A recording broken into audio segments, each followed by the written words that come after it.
प्यारे बच्चों, अब जो हम चैप्टर स्टार्ट कर रहे हैं न्यूमेरिकल के बेसिस पर, वो चैप्टर है आपका ऑसिलेशन। ऑसिलेशन ये सेकंड लास्ट चैप्टर रहता है 11th वालों के लिए। इसके बाद लास्ट चैप्टर रहता है वेव्स। तो इसी तरीके से हमने ऑलमोस्ट सारे चैप्टर टच कर लिए हैं।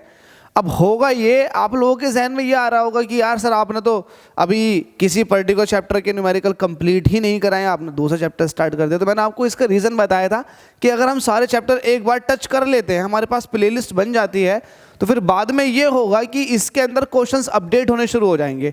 आप अभी से ध्यान देना शुरू कर दें। लेट अस सपोज कि मैंने ऑसिलेशन की एक प्लेलिस्ट बना दी, तो उसके अंदर अभी ऑसिलेशन के टॉपिक नंबर 1 के 2 क्वेश्चन देखेंगे, क्योंकि टॉपिक नंबर 1 के सिर्फ 2 ही एग्जाम्पल दे रखे, वो 2 क्वेश्चंस आपको मिल जाएंगे। लेकिन अगर आप 2-4 दिन बाद देखेंगे तो उसी प्लेलिस्ट के अंदर और भी क्वेश्चंस ऐड हुए मिल जाएंगे। तो बस हमें यही करना है, एक बार ये है मेंटली अपने माइंड को फूल बनाना।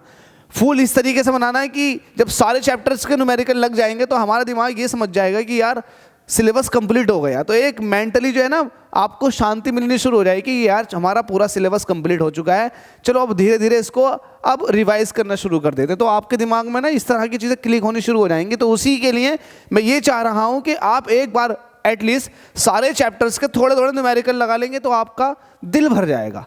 जब दिल भर जाएगा और दिमाग जो है इस तरफ से शांत हो जाएगा कि यार आपका सिलेबस अब फिनिश हो चुका है, आपका सिलेबस कंप्लीट हो गया, अब आप जो है इसको रिवाइज करो, तो आप जो है फिर अच्छे से मेहनत कर लेंगे।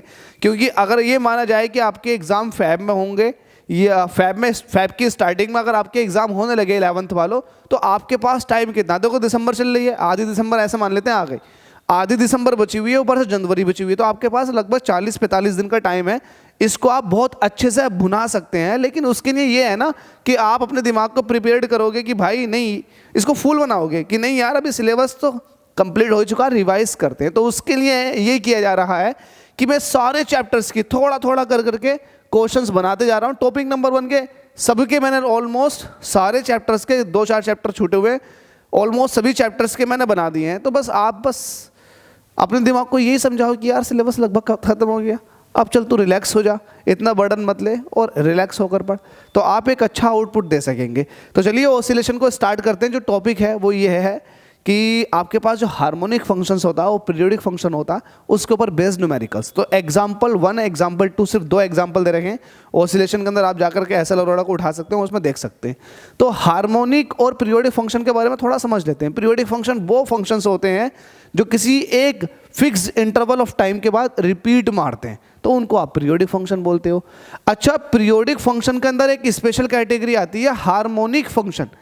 तो ये जो हार्मोनिक फंक्शन होते हैं ये पीरियोडिक फंक्शन ही होते हैं, लेकिन वो पीरियोडिक फंक्शन जो साइन और कोस के होते हैं। लेट अस सपोज कि आपके पास कोई साइन, सिंगल साइन का एक फंक्शन है, सिंगल कोस का फंक्शन है। तो सिंगल साइन या फिर सिंगल कोस के जो फंक्शंस होते हैं वो हार्मोनिक फंक्शंस होते हैं, क्योंकि उनकी एक फिक्स लिमिटेड वैल्यू होती है, अपर लिमिट भी होती है और लोअर लिमिट भी होती है। जैसे अगर साइन की मैक्सिमम वैल्यू की बात करूं तो +1 होती है, और मिनिमम वैल्यू की बात करूं तो -1 होती है।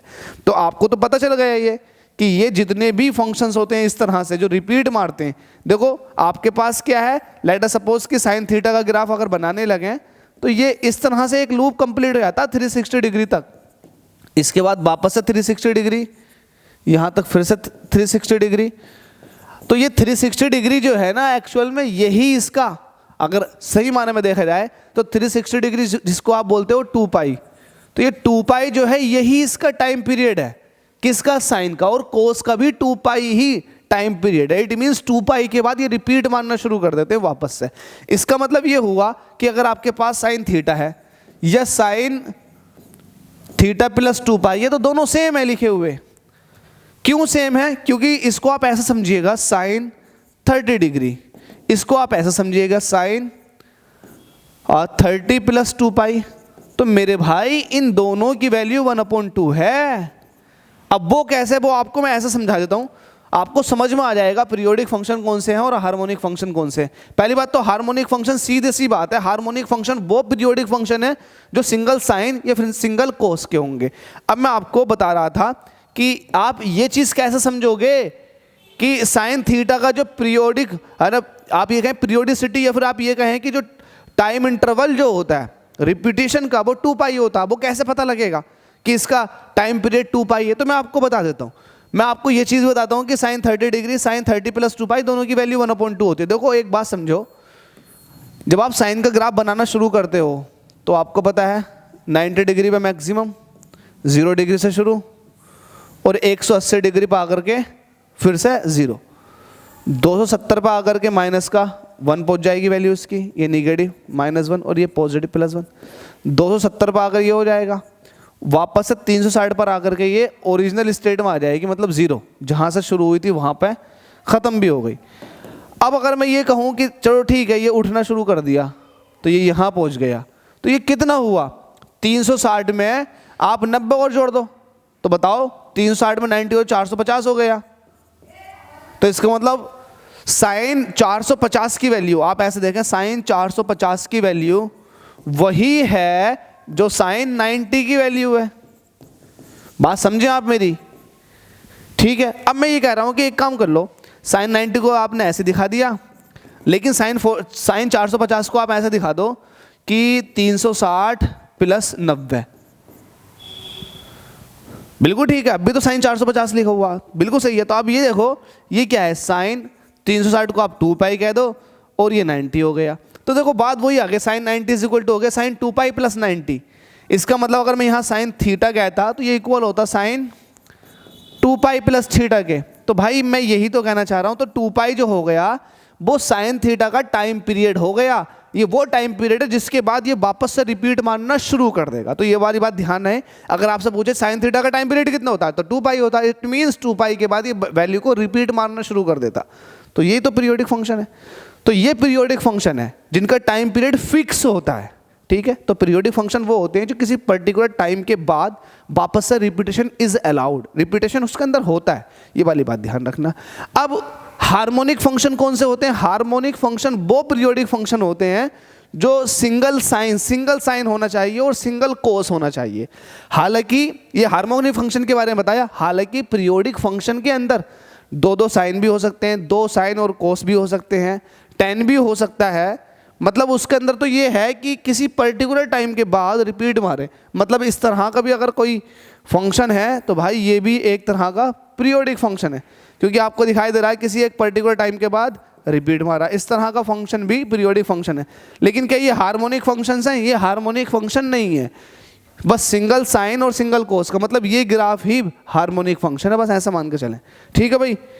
अब चलिए इस क्वेश्चन को सॉल्व करते हैं। इस क्वेश्चन में हमसे क्या कह रहा, तो हम हार्मोनिक एंड पीरियोडिक फंक्शन के ऊपर न्यूमेरिकल सॉल्व कर रहे हैं। 2 एग्जांपल दे रखे हैं, बाकी इसके अंदर प्रॉब्लम हो प्रैक्टिस है, देख लेते हैं जल्दी से।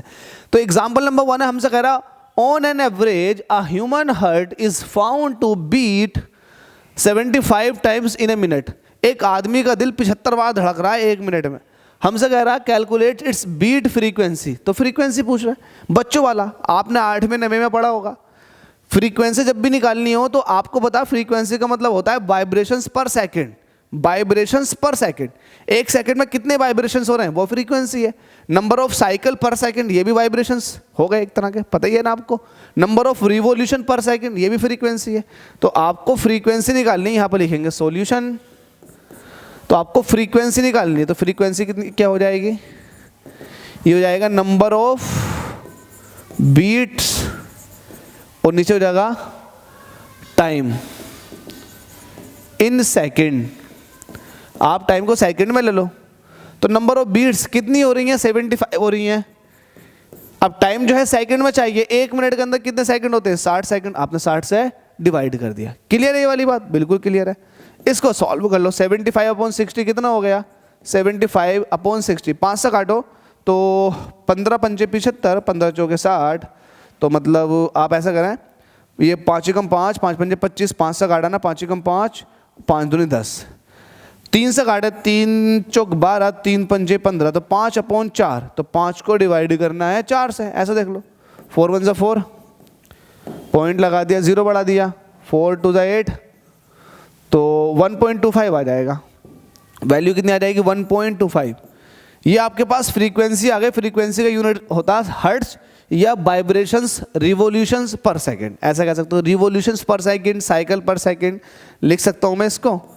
ये भी हो सकता है रिवॉल्यूशन पर सेकंड, ये भी है इसका साइकिल पर सेकंड।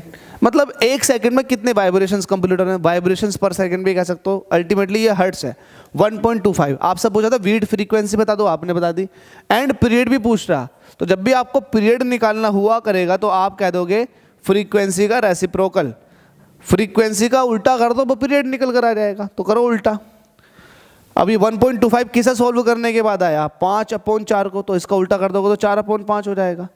4 को डिवाइड करो तो ये हो जाएगा 0.8 सेकेंड। बस यही पूछा गया था आपसे कि टाइम पीरियड बता दो और बीट फ्रीक्वेंसी बता दो। तो उम्मीद करता हूँ समझ में आ गया होगा। आंसर चेक कर लेता हूँ मैं, 1.25 आ गया, 0.8 सेकेंड, बिल्कुल सही है। तो ये एनसीईआरटी के अंदर दे रखा क्वेश्चन जो सिर्फ इसके ऊपर बेस्ड है। देखो फॉर्मूला कौन सा लगा इसके अंदर, फ्रीक्वेंसी जो होता है वो होता है number of vibrations upon time in second, time in second, ठीक है। दूसरा ये तो फ्रीक्वेंसी का हो गया, दूसरा टाइम पीरियड जो होता है वो फ्रीक्वेंसी का रेसिप्रोकल होता है। बस दो फॉर्मूले के ऊपर बेस्ड न्यूमेरिकल था। तो इजी है, आसान है, इसको लगा लो। अगले एग्जाम्पल की तरफ को चलना है, दिक्कत नहीं होनी चाहिए मेरे बच्चों। और वीडियो को शेयर कर दो ज़्यादा से ज़्यादा।